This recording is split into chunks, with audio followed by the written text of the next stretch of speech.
اخلاص راز کا نام ہے، ایسا راز ہے لا یعلمہ ملک فیکتبہ، حتیٰ کہ وہ فرشتہ جو انسان کے دائیں کندھے پر بیٹھ کر انسان کی نیکیاں لکھتا رہتا ہے،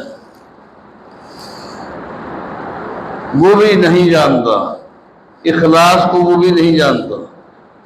اگر جانتا ہوتا تو یقیناً اپنے رجسٹر میں لکھ لیتا۔ عمر سن لے، اس وقت تک کھانا نہیں کھاؤں گی، پانی نہیں پیوں گی جب تک اللہ کے نبی سے ملاقات نہ کروں، اللہ کے نبی کو بتاؤں نہ کہ عمر نے ہمیں کیا کہا ہے۔ عمر کو ہمارے دل کو جانتا ہے، عمر نے ہمارے بارے یہ فیصلہ کر دیا، تم محروم ہو گئے، نہ ہمارا سفر دیکھا، نہ ہماری تکلیفیں دیکھی، نہ وہ ہمارے دل کو جانتا ہے، اتنا بڑا فیصلہ کر دیا۔ ان الحمد للہ نحمدہ ونستعینہ ونستغفرہ ونعوذ باللہ من شرور انفسنا ومن سیئات اعمالنا، من يهده الله فلا مضل له ومن يضلل فلا هادي له، واشهد ان لا اله الا الله وحده لا شريك له، واشهد ان محمدا عبده ورسوله۔ اللهم صل على محمد وعلى آل محمد كما صليت على إبراهيم وعلى آل إبراهيم إنك حميد مجيد۔ اللهم بارك على محمد وعلى آل محمد كما باركت على إبراهيم وعلى آل إبراهيم إنك حميد مجيد۔ من يطع الله ورسوله فقد رشد واهتدى، ومن يعص الله ورسوله فقد ضل وغوى۔ أما بعد فإن خير الحديث كتاب الله، وخير الهدي هدي محمد صلى الله عليه وسلم، وشر الأمور محدثاتها، وكل محدثة بدعة، وكل بدعة ضلالة، وكل ضلالة في النار۔ أعوذ بالله من الشيطان الرجيم، بسم الله الرحمن الرحيم۔ لن ينال الله لحومها ولا دماؤها ولكن يناله التقوى منكم۔ یہ بات آپ جانتے ہیں کہ شریعت نے ہر عمل کے لیے بنیادی، مرکزی اور پہلی شرط اخلاص لگائی ہے۔ وما امروا الا ليعبدوا الله مخلصین لہ الدین، کہ بندے کے ہر عمل میں شرط اول اخلاص ہے۔ قل ان صلاتي ونسكي ومحياي ومماتي لله رب العالمين لا شريك له وبذلك امرت۔ چاہے مالی عبادت ہو، بدنی عبادت ہو، قولی عبادت ہو، اس کے لیے شرط اول اخلاص ہے۔ اخلاص کسے کہتے ہیں؟ اخلاص کیا چیز ہے؟ اخلاص کسی ثواب کا نام ہے، نیکیوں کا نام ہے جن کی گنتی ہے یا وزن ہے؟ نہیں۔ الاخلاص سر، آج اس بات کو نوٹ کر لیں، الاخلاص سر بین اللہ و بین عبدہ۔ اخلاص ایک راز ہے اللہ اور بندے کے درمیان، ایک راز ہے۔ اخلاص راز کا نام ہے، ایسا راز ہے لا یعلمہ ملک فیکتبہ، حتیٰ کہ وہ فرشتہ جو انسان کے دائیں کندھے پر بیٹھ کر انسان کی نیکیاں لکھتا رہتا ہے، وہ بھی نہیں جانتا، اخلاص کو وہ بھی نہیں جانتا۔ اگر جانتا ہوتا تو وہ یقیناً اپنے رجسٹر میں لکھ لیتا، وہ نہیں لکھ سکتا، وہ جانتے ہی ولا شیطان فیفسدہ، اور نہ ہی بندے کے اخلاص کو شیطان جانتا ہے۔ اگر شیطان جانتا ہوتا انسان کے اخلاص کو برباد کر دیتا۔ یہ ایک راز ہے، یہ ایک راز ہے اللہ اور بندے کے درمیان، صرف ایک اللہ جانتا ہے۔ اخلاص کو صرف ایک اللہ جانتا ہے، یہ وہ جس کا اخلاص ہے اور کوئی نہیں جانتا۔ اور قیامت کے دن اللہ کے علاوہ کوئی فیصلہ نہیں کر سکے گا، اس لیے اللہ کے علاوہ کوئی کسی کے اخلاص کو نہیں جانتا، اور قیامت کے دن فیصلے ہونے اخلاص کی بنیاد پر۔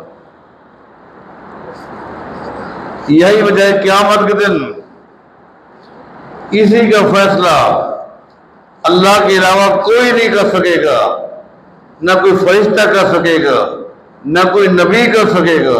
کیوں؟ اس کی وجہ یہ کسی بندے کے اخلاص کو اللہ کے علاوہ کوئی اور جانتا نہیں ہے۔ دنیا میں فیصلے ہوتے ہیں ظاہر پر، انبیاء بھی فیصلہ کر سکتے ہیں، حکمران بھی فیصلہ کر سکتے ہیں، قضات ججز بھی فیصلہ کر سکتے ہیں، قوم برادری کا وڈیرا بھی فیصلہ کر سکتا ہے، کیونکہ دنیا کے فیصلے ظاہر پر ہیں۔ اور قیامت کے دن ہر بندے کا فیصلہ ہوگا اس کے اخلاص پر، اور اخلاص کو اللہ کے علاوہ کوئی نہیں جانتا۔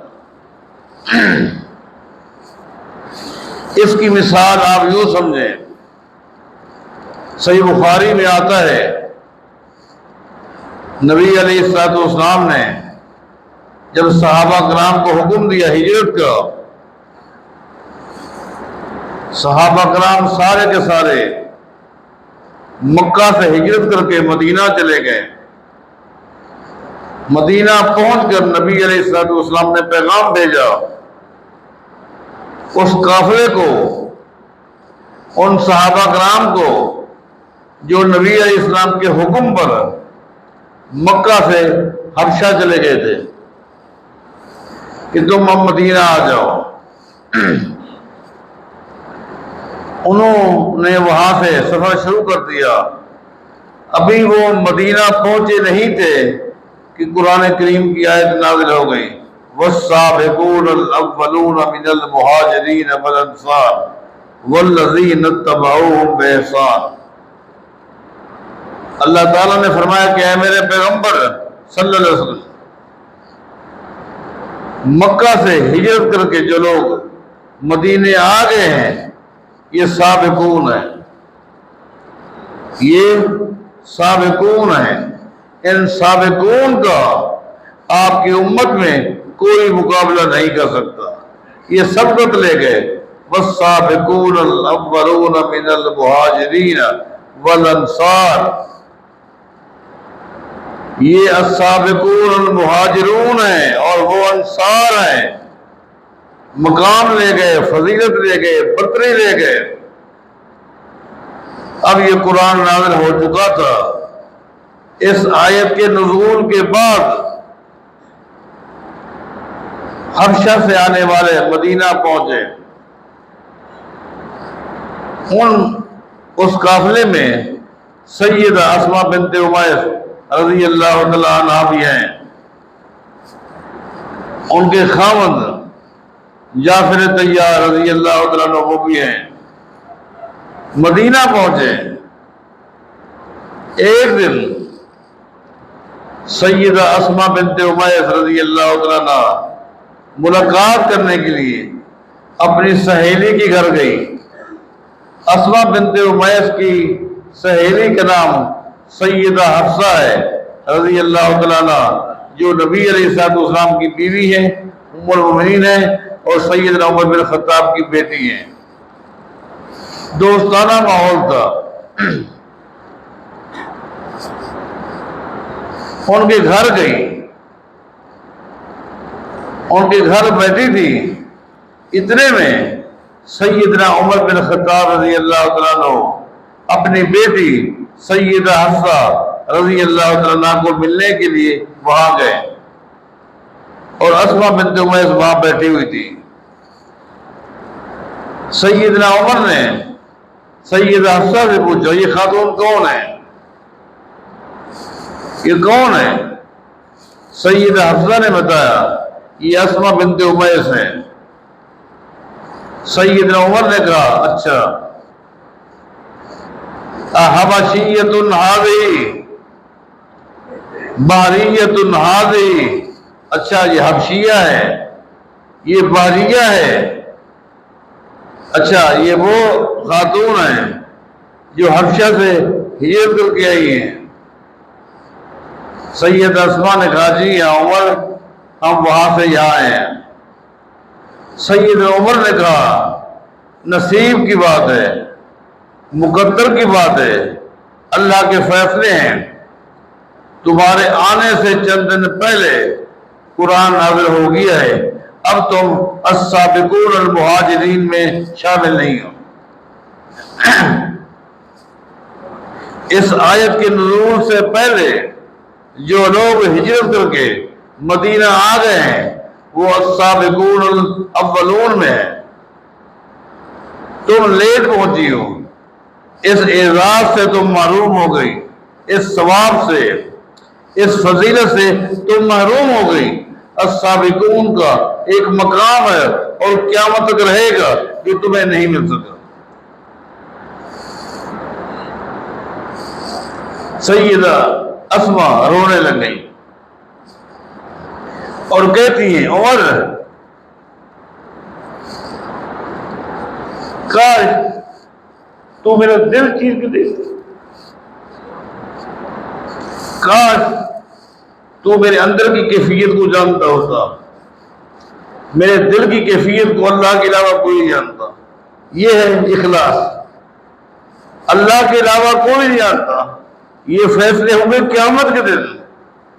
ہمارا کتنا طویل سفر تھا، جو ہی نبی علیہ السلام کا ہمیں پیغام ملا کہ تم لوگ مدینہ آ جاؤ، ہم وہاں سے چل پڑے۔ کتنا دن ہم لوگ پیدل چلے اور کھانے کو نہیں ملا، پینے کو نہیں ملا، اور پھر ہم کشتی میں سوار ہوئے۔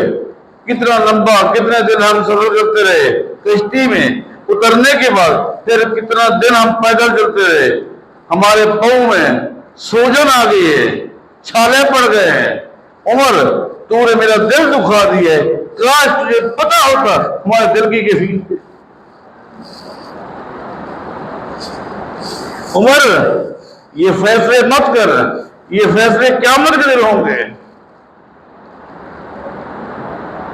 تم تو خوش نصیب ہو، سامنے مکہ ہے، مکہ سے تم چلے ہو یہاں آ گئے۔ تم میں سے بعض کے پاس گھوڑے تھے، بعض کے پاس گدھے تھے، بعض کے پاس اونٹ تھے، اور سفر بھی طویل نہیں تھا، میدانی علاقہ تھا، پہاڑی علاقہ تھا، تم آ گئے۔ ہم میں سے کس کے پاس گھوڑے تھے، گدھے تھے، اونٹ تھے؟ سفر کتنا ہے، کہاں حبشہ اور کہاں مدینہ۔ عمر تم نے کیا کہا؟ روتے روتے کہا، واللہ لا اطعم طعاما ولا اشرب شرابا حتی اذکر ما قلت لرسول اللہ صلی اللہ علیہ وسلم۔ عمر سن لے، اس وقت تک کھانا نہیں کھاؤں گی، پانی نہیں پیوں گی جب تک اللہ کے نبی سے ملاقات نہ کروں، اللہ کے نبی کو بتاؤں نہ کہ عمر نے ہمیں کیا کہا ہے۔ عمر کو ہمارے دل کو جانتا ہے۔ عمر نے ہمارے بارے یہ فیصلہ کر دیا، تم محروم ہو گئے، نہ ہمارا سفر دیکھا، نہ ہماری تکلیفیں دیکھی، نہ وہ ہمارے دل کو جانتا ہے، اتنا بڑا فیصلہ کر دیا۔ سیدنا عمر اٹھ کر چلے گئے. اتفاق ہے ابھی اسماء بنت عمیس بیٹھی تھی کہ محمد رسول اللہ آ گئے صلی اللہ علیہ وسلم. دیکھا کہ اسماء بنت عمیس رو رہی ہیں. اسماء کیا معاملہ ہے, کیوں پریشان ہے؟ عرض کی آپ سے پہلے عمر بن خطاب آئے تھے رضی اللہ تعالیٰ عنہ, انہوں نے سخت جملے کہہ دیے ہیں, دل دکھا دیے ہے. کیا عمر ہمارے دل کو جانتا ہے؟ میرے دل کو تو اللہ کے علاوہ کوئی نہیں جانتا, ہمارے قافلے کو کوئی نہیں جانتا. عمر نے یہ فیصلہ کیسے کر دیا؟ یہ فیصلے قیامت کے ہوں گے. نبی علیہ السلام نے دو باتیں بتائی, ہمارے سن لیں. عمر کا یہ کہنا سبقناکم بالہجرہ کہ ہم سبقت لے گئے ہجرت میں, اور نانو اقرب منکم برسول اللہ. عمر کا یہ کہنا کہ ہم سب سے قریب ہو گئے اللہ کے نبی کے, حتیٰ کہ تم ہم سے دور ہو گئے. یہ عمر کی غلطی ہے. اسماء سن لے, جو قافلہ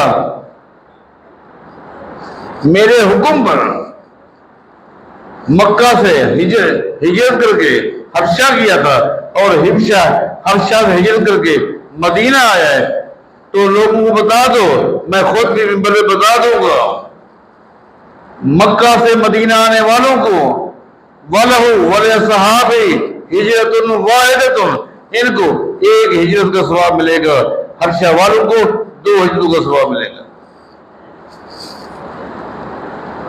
ان کو ایک ہجرت کا ثواب ملے گا, ان کو 2 ہجرتوں کا. دوسری بات ہے, جو لوگ مکہ سے مدینہ آئے یہ سارے مل کر بھی قرب کے لحاظ سے, تعلق کے لحاظ سے اتنا قریب نہیں ہے جتنا حبشہ سے آنے والے محمد کی قریب ہے. اللہ تعالیٰ جس کو چاہے انبیاء میں سے کسی کے اخلاص کے بارے بتا دے, ورنہ کوئی نہیں جانتا. اخلاص ایک راز ہے, سر بین اللہ و بین عبدہ. ظاہر کو دیکھ کر فیصلے کرو, سوچ سمجھ کے کرو. دل کے بارے کچھ نہیں جانتے, کوئی نہیں جانتا. حتیٰ کہ آپ نے دیکھا عدی رضی اللہ تعالیٰ عنہ نبی علیہ السلام کے پاس آئے تھے, آ کر عرض کرتے ہیں اللہ کے رسول صلی اللہ علیہ وسلم, میرے باپ کی سخاوت کو آپ جانتے ہیں. عدی کے والد کون تھے؟ حاتم تائی کی سخاوت کو آپ جانتے ہیں. ساری زندگی جو کچھ کماتا رہا اللہ کے راستے میں لٹاتا رہا. قیامت کے دن میرے باپ کو اس کی سخاوت فائدہ دے گی کہ نہیں؟ نبی علیہ السلام جو کہ ناطے کے بھائی ہیں. نبی علیہ السلام کون ہے؟ ناطے کے بھائی. آپ خاموش بیٹھے ہیں, حتیٰ کہ اللہ تعالیٰ نے آپ کے دل میں اس سوال کا جواب ڈال دیا. اس کے بعد نبی علیہ السلام نے سر اٹھایا, فرمایا عدی تیرے باپ میں ساری خوبیاں تھیں, تیرے باپ میں ساری خوبیاں تھیں, صرف ایک خامی تھی, اس میں اخلاص نہیں تھا. ایک خامی تھی کہ اس میں اخلاص نہیں تھا. لہذا قیامت میں تیرے باپ کو رائی کے دانے کے برابر اس کی سخاوت فائدہ نہیں دے گی. بات دل کی کیفیت کی ہے. یہ ہے اخلاص. میرے اخلاص کو رب کے علاوہ کوئی نہیں جانتا. آپ میں سے کوئی میرے اخلاص کو نہیں جانتا. آپ میں سے کسی کے اخلاص کو اللہ کے علاوہ کوئی نہیں جانتا. میں نہیں جانتا کہ آپ میں سے کون کتنا بڑا مخلص ہے, کتنا اخلاص ہے. لہذا حسن ظن ہونا چاہیے, حسن ظن ہونا چاہیے. اخلاص کی بنیاد پر جو کچھ عمل کرے تو اللہ کی رضا کے لیے کرے. یہ توحید کیوں آتی ہے؟ یہ جو فتوے آج تک چل رہے ہیں کہ قربانی خالی ایک بکری کافی ہے, ایک حصہ کافی ہے, اس سے زیادہ لمبی چوڑی قربانی کرنا یہ ریاکاری ہے, اخلاص نہیں. یہ وہ عمل اخلاص سے خالی ہے، ریاکاری ہے، نام نمود ہے، دکھاوا ہے، اسلام اس کو پسند نہیں کرتا۔ بس ٹھیک ہے، ایک بکری ہے، گھر والوں کی طرف سے کر لو، اونٹ میں ایک حصہ ملا لو، گائے میں ایک حصہ ملا لو، بڑی حد ایک جانور کر لو، یہ تھوڑا ہے، دو دو چار چار چھ چھ جانور کرنا یہ ریاکاری ہے۔ تو اس طرح کے فتح مت دے، اس لیے کہ سارا تعلق جو ہے دل کے ساتھ ہے، اور اخلاص کو اللہ کے علاوہ کوئی نہیں جانتا۔ آئیے اس کی چند مثالیں آپ کے سامنے پیش کرتا ہوں۔ نبی علیہ الصلوۃ والسلام کی خدمت میں عمر بن خطاب گئے ہوئے رضی اللہ تعالیٰ عنہ، مسند احمد کی حدیث ہے، ابو داؤد کے اندر بھی یہ حدیث موجود ہے۔ اے اللہ کے نبی صلی اللہ علیہ وسلم، اعطی عمر نجیباً، مجھے ہدیتاً ایک اونٹ ملا ہے، لیکن وہ نجیب ہے۔ نجیب، نجیب کسے کہتے ہیں؟ جو عربی لغت سے واقف ہے وہ جانتا ہے کہ نجیب کسے کہتے ہیں۔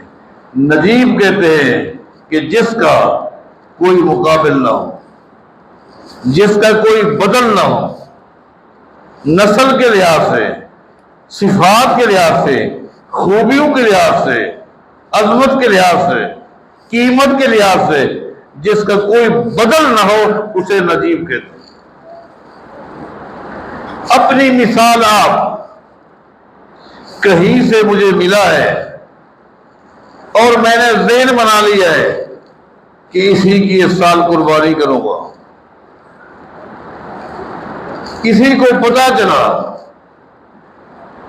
کہ عمر بن خطاب کے پاس ایک اونٹ ہے جو کہ نجیب ہے، پتہ نہیں وہ بندہ کتنا دور دراز کا سفر طے کر کے آیا۔ بعض لوگ پہچان رکھتے ہیں، بعض لوگوں میں صلاحیت ہوتی ہے، شوقین ہوتے ہیں، نسل کو پہچانتے ہیں۔ اس نے آ کر دیکھا، دیکھتے ہی مجھے کہا 300 دینار لے لے، یہ جانور مجھے دے دے۔ 300 دینار۔ عمر بن خطاب کا دماغ گھوم گیا، کیونکہ منڈی میں سب سے وزنی جانور 20 یا 25 دینار کا مل رہا تھا۔ 20 یا 25 دینار کا اونٹ مل رہا تھا، سب سے وزنی۔ اب اس بندے نے آ کر کہا 300 دینار دیتا ہوں۔ دینار سونے کا ہوتا تھا، درہم چاندی کا ہوتا ہے۔ سیدنا عمر کا دماغ گھوم گیا،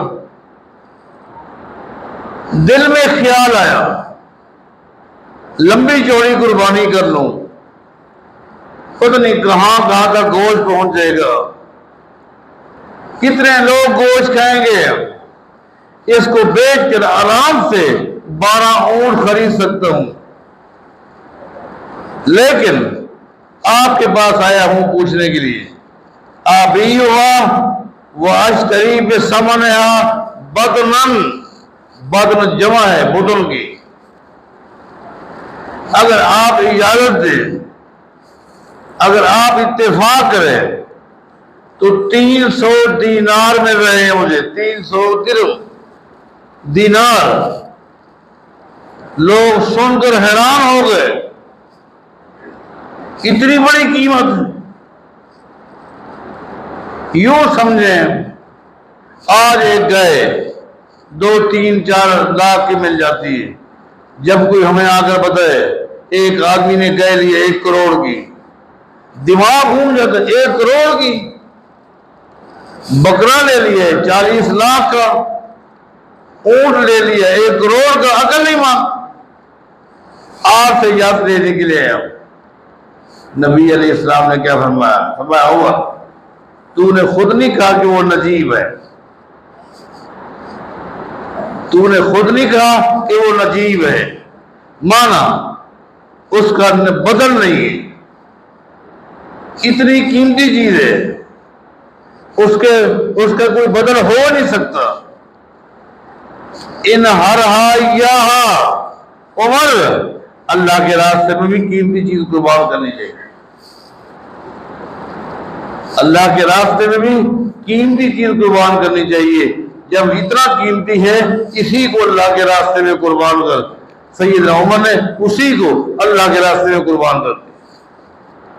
آج کے کوئی مولوی ہوتا فتویٰ لگا دیتا یہ تو ریاکاری ہے. کیا ضرورت تھی؟ کیا ضرورت تھی اتنا قیمتی جانور لینے کا؟ آج یہ فتوے لگ رہے ہیں. آج یہ فتوے لگ رہے ہیں. کیا ضرورت تھی؟ بات دل کی ہے.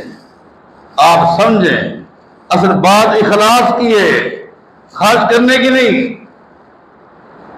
ایک چیز آپ کو اچھی لگ رہی ہے، خوبصورت ہے، اسے اللہ کے راستے میں آپ قربان کر رہے ہیں. اللہ تعالیٰ کسی چیز کو نہیں جانتا، اللہ تعالیٰ دل کو جانتا، دل کو، اخلاص کو دیکھتا ہے. اخلاص کو فیصلہ کل قیامت میں ہوگا، اخلاص کی بنیاد پر ہوگا.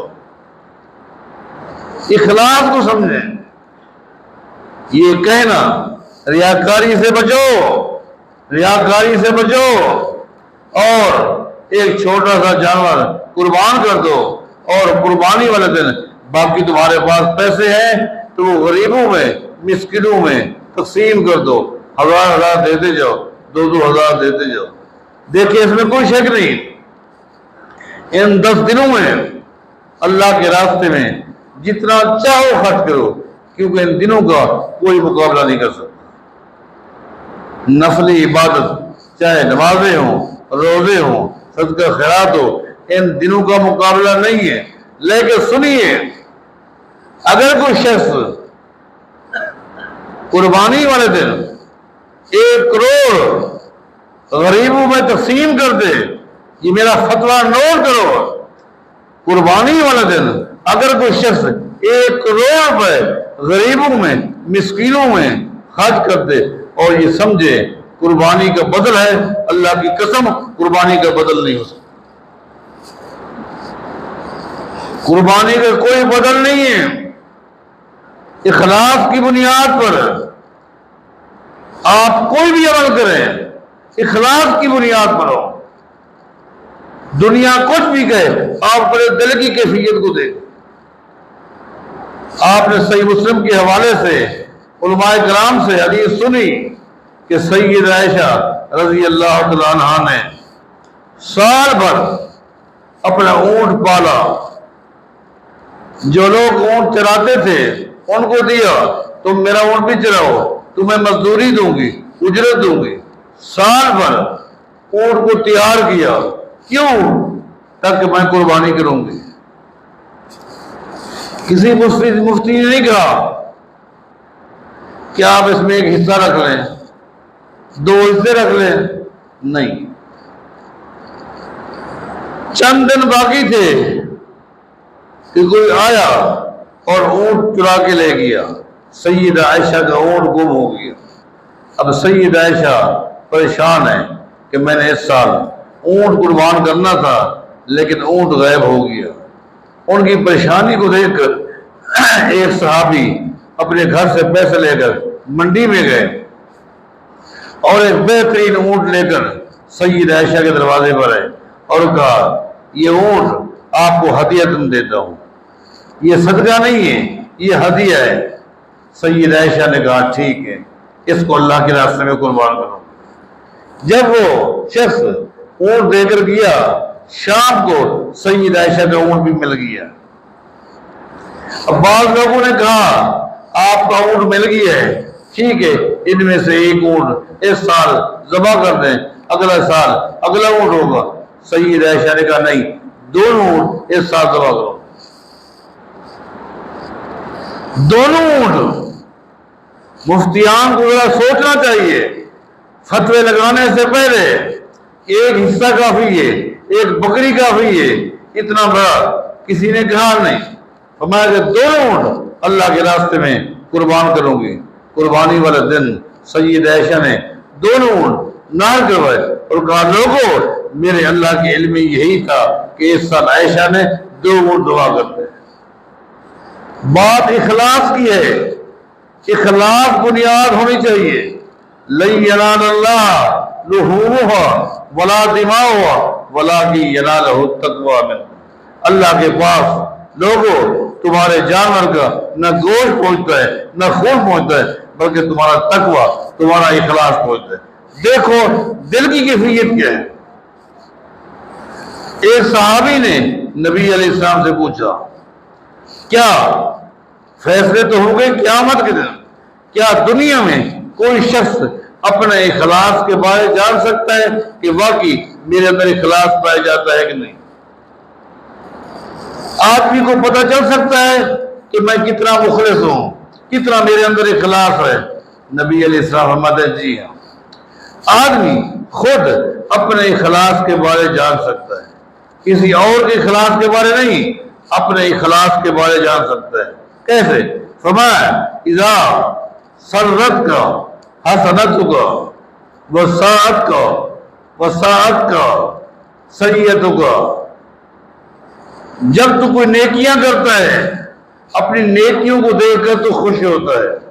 مثلا اگر کسی نے کوئی مسجد بنائی اور اس مسجد کو دیکھ کر خوش ہوتا ہے، مسجد میں کوئی کام کیا اسے دیکھ کر وہ خوش ہوتا ہے، پنکھے لگوائے وہ دیکھ کر خوش ہوتا ہے، کسی ادارے میں کچھ خرچ کیا، ادارے کو دیکھا آباد ہے، دین کا کام ہو رہا ہے، دیکھ کر سن کر خوش ہوتا ہے، مساکین پر ہمدردی کی دیکھا وہ کتنے خوش ہیں اور وہ دیکھ کر خوش ہوتا ہے۔ فرمایا جب تو اپنی نیکی کو دیکھ کر خوش ہو جائے یہ دلیل ہے کہ تیرے اندر اخلاص پایا جائے۔ لوگ کیا کہیں کیا نہ کہیں ان باتوں کو چھوڑیے، تو اپنے دل کو دیکھ کہ تو اپنی نیکی کو دیکھتا ہے، اپنے لگائے ہوئے پودے کو دیکھتا ہے، تجھے سکون ملتا ہے، یہ پودا میں نے لگایا تھا، اس پودے کی آبیاری میں میرا ایک کردار ہے، تو سکون محسوس کرتا ہے، یہ دلیل ہے کہ تیرے اندر اخلاص پایا جاتا ہے۔ وسعت کا سیئت کا، اور اگر تجھ سے کوئی گناہ ہو چکے ہیں، جب تجھے ان گناہوں میں سے کوئی گناہ یاد آتا ہے تو پریشان ہو جاتا ہے، اپنے گناہ کو یاد کرتا ہے پریشان ہو جاتا ہے، نیکی کو یاد کرتا ہے خوش ہو جاتا ہے، یہ دلیل ہے کہ تیرے اندر اللہ کا خوف بھی ہے، اللہ کا ڈر بھی ہے، تقویٰ بھی ہے اور اخلاص بھی ہے۔ اپنے دل کی کیفیت کو چیک کرو کہ تم جو کام کر رہے ہو کس لیے کر رہے ہو، اللہ کی رضا کے لیے؟ کتنا بڑا کام ہے، اپنے آپ کو مضبوط کرو، بس تمہارا تعلق اللہ کے ساتھ ہونا چاہیے، یہ ہے اخلاص۔ الاخلاص ہو سر بین اللہ و بین عبدہ، بندے اور رب کے درمیان ایک راز ہے، اسی راز کی بنیاد پر قیامت کے دن ایک انسان کو اجر و ثواب ملے گا۔ اس راز کو کوئی نہیں جانتا، اسی سے اللہ کے علم کا اندازہ لگے۔ آدم علیہ السلام سے لے کر قیامت تک آنے والے ہر شخص کے اخلاص کو اللہ کے علاوہ کوئی نہیں جانتا، یہ ہے اللہ کا علم۔ کل قیامت کے دن ہر بندہ اللہ کے سامنے پیش ہوگا، اس کے رجسٹر کو اللہ کے سامنے رکھ دیا جائے گا، اس کے سامنے رکھ دیا جائے گا، تو بھی دیکھ لے، لیکن فیصلہ اللہ کرے گا۔ کیوں؟ اس رجسٹر میں اخلاص نہیں لکھا ہو۔ نمازیں ہیں، نمازیں پڑھتا تھا، روزے تھے لکھے ہوئے، حج ہیں، قربانیاں ہیں، صدقہ ہے، خیرات ہے، ساری نیکیاں لکھی ہوئی، لیکن اخلاص نہیں لکھا ہوا۔ ہر بندے کے اخلاص کو ایک اللہ جانتا، یہ اللہ ہے، یہ اللہ کا علم ہے۔ جو ہی بندہ آئے گا اللہ تعالیٰ اس بندے کی نیکی کو دیکھ کر کہہ دے گا جی ہاں تیرے پاس نمازیں بھی ہیں، روزے بھی ہیں، قربانیاں بھی ہیں، حج بھی ہیں، زکوٰۃ بھی ہیں، صدقات ہے، لیکن تو ریاکار۔ اذهبوا الى من رأيتموه، جن کو دکھاوے کے لیے، شہرت حاصل کرنے کے لیے تو نیکیاں کرتا تھا، وہ کھڑے ہیں، کچھ ملتا ہے تو لے لے، میرے پاس تیرے لیے سوائے جہنم کے کچھ بھی نہیں۔ بندہ اللہ کے سامنے آ رہا ہے، اللہ کے سامنے پیش ہو رہا ہے، فرشتہ حدیث میں آتا ہے ایک گناہوں کا رجسٹر لے کر رہے گا، پورا گناہوں کا رجسٹر بنا ہوتا ہے، ایک نیکی نہیں، دوسرا، تیسرا، چوتھا، پانچواں، حتیٰ کہ حدیث میں آتا ہے نبی علیہ السلام فرماتے ہیں 99 گناہوں کے رجسٹر اس بندے کے سامنے کھول کے رکھ دیجیے گے، اور ہر رجسٹر اتنا لمبا ہوگا جہاں تک ایک انسان کی نگاہ جا سکتی۔ 99 گناہ، سب گناہوں سے بھرے ہوئے رجسٹر ہیں۔ اللہ تعالیٰ اس بندے سے پوچھے گا اتنکر من ھذا، یہ تیرے گناہ ہیں؟ جی ہاں اللہ میرے گناہ ہیں۔ کیا کوئی ایسا گناہ تو نہیں تو نے نہ کیا ہو میرے فرشتوں نے لکھ دیے ہو؟ لا یا رب، اللہ کوئی ایسا گناہ تو نہیں ہے جو جبرن تجھ سے کرایا گیا ہو؟ اللہ نہیں، میں نے جان بوجھ کر یہ گناہ کیا۔ اللہ کا عذر، او میرا بندہ کیا کوئی عذر ہے تیرے پاس؟ کوئی عذر ہے؟ لا یا رب، اللہ میرے پاس کوئی عذر نہیں۔ 99 رجسٹر گناہوں کے، اللہ تعالیٰ فرمائے گا او میرا بندہ لیکن میرے پاس تیری ایک نیکی بھی ہے۔ فیقول یا رب، وہ کہے گا اللہ کہاں 99 رجسٹر گناہوں کے، 99 ایک کم 100، اور کہاں ایک نیکی؟ اللہ تعالیٰ فرشتوں کو فرمائے گا اس کے 99 رجسٹر گناہوں والے ترازو کے ایک پلڑے میں رکھ دو، ترازو کے ایک پلڑے میں رکھ دیجیے۔ 99 رجسٹر گناہوں کے، اللہ پاک فرمائے گا ہاں اس کی ایک نیکی۔ کیا نیکی ہوگی؟ حدیث میں آتا ہے ایک چھوٹی سی پرچی ہوگی، چھوٹی سی پرچی ہوگی، اس پرچی کو دوسرے پلڑے میں رکھا جائے گا، تو جو ہی اس پرچی کو رکھا جائے گا وہ پلڑا زمین پر 99 رجسٹر والے گناہ آسمان میں لگے ہوگا۔ اس میں کیا ہوگا؟ اس میں اس کی توحید اور توحید کی غیرت ہوگی۔ نمازیں پڑھتا تھا، روزے رکھتا تھا، توحید تھی، اور سب سے بڑی خوبی ہے توحید کی غیرت تھی۔ توحید تو ہے لیکن توحید کی غیرت کسے کہتے ہیں؟ آپ اس بات پر غور کریں، ایک ہے توحید، ایک ہے توحید کی غیرت۔ توحید تھی، شرک نہیں کرتا تھا، لیکن غیرت یہ تھی کہ شرک کو دیکھ کر برداشت بھی نہیں کرتا، چاہے وہ کتنے قریبی عزیز کیوں نہ ہوں۔ اگر اس مجلس میں توحید کے خلاف باتیں ہو رہی ہیں، شرک کی باتیں ہیں، اس میں نہیں جاتا تھا۔ اس سے قوم ناراض تھی، برادری ناراض تھی، یہ وہاں نہیں جاتا، خوشی میں نہیں آتا، غمی میں نہیں آتا، ہمارے ہاں نہیں آتا۔ کیوں نہیں آتا؟ اس لیے کہ وہاں شرک ہے، شرک ہوتا ہے، شرک کی یہ غیرت ہے، شرک کو برداشت نہیں کرتا تھا۔ توحید کے خلاف کوئی بات ہوتی تو ایک دم غصے میں آتا تھا، برداشت نہیں کرتا۔ توحید کی اس غیرت والی پرچی کی وجہ سے 99 گناہوں کے رجسٹر برباد، اللہ اس کو معاف کر دے گا۔ یہ ہے ایک انسان کے دل کی کیفیت۔ اپنے آپ کو چیک کیجئے اور عبادات کیجئے، اپنے آپ کو سیٹ کیجئے۔ دنیا کیا کہتی ہے پرواہ نہ کرے، لوگ کیا فتوے لگاتے ہیں پرواہ نہ کرے۔ جس کو اللہ نے جتنا توفیق دی ہے اس توفیق کے مطابق وہ قربانی کرے۔ کم سے کم بکری ہے، اس سے حصہ ہے، زیادہ توفیق ہے جانور کر لیں، 10 جانور 100 جانور۔ کائنات کے امام محمد رسول اللہ علیہ وسلم نے کبھی ایک بکرا کیا ہے، کبھی گائے کی ہے، تو ایک موقع ایسا بھی آیا اکیلے محمد رسول اللہ نے اپنی طرف سے 100 اونٹ کیے ہیں، 100 اونٹ کیے ہیں اکیلے محمد رسول اللہ صلی اللہ علیہ وسلم نے، اور قربان ہے نبی علیہ السلام نے شورا لیا، اور حدیث میں آتا ہے 63 اونٹ ایک ہی دن میں نبی علیہ السلام نے نہر کیا۔ 63 اونٹ نبی علیہ السلام نے خود نہر کیے، اس کے بعد تھک گئے، علی سے فرمایا علی باقی جو 37 ہے ان کو تو نہر کر۔ کیا اس کو ریاکاری کہو گے، اس کو شہرت کہو گے، اس کو دکھاوا کہو گے؟ بات دل کی کیفیت کی ہے، جس کو اللہ نے توفیق دی ہے وہ بڑھ چڑھ کر قربانی کرے، اس سے زیادہ ہے آپ مساکین میں تقسیم کریں، مجاہدین میں تقسیم کریں، طلباء میں تقسیم کریں، مدارس میں تقسیم کریں۔ یہ تو ایک موقع ہے نیک اعمال کرنے کے لیے۔ ہاں جو بالکل غریب ہے وہ نہیں کر سکتا، جیسا کہ وہ صحابی قربانی کی فضیلت کو سن کر نبی علیہ السلام کے پاس آیا تھا کہ میرے پاس اور تو کچھ نہیں ہے، اور نہ ہی مجھے اندازہ تھا کہ قربانی کا اتنا ثواب ہے۔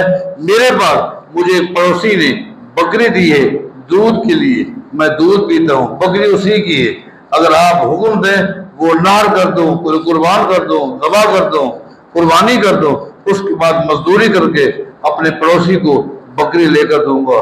نبی علیہ السلام نہیں ایسا نہ کر، ایسا نہ کر، ایسا نہ کر، وہ بکری دودھ کے لیے دودھ ہی بھی۔ ہاں البتہ حجامت تم نے کیا بنانی ہے؟ عید کے دن، عید کی نماز کے بعد لوگ جرمن ذبح کریں گے تو اس وقت حجامت بنا لینا، اللہ تعالیٰ تجھے بھی قربانی کا ثواب دے گا۔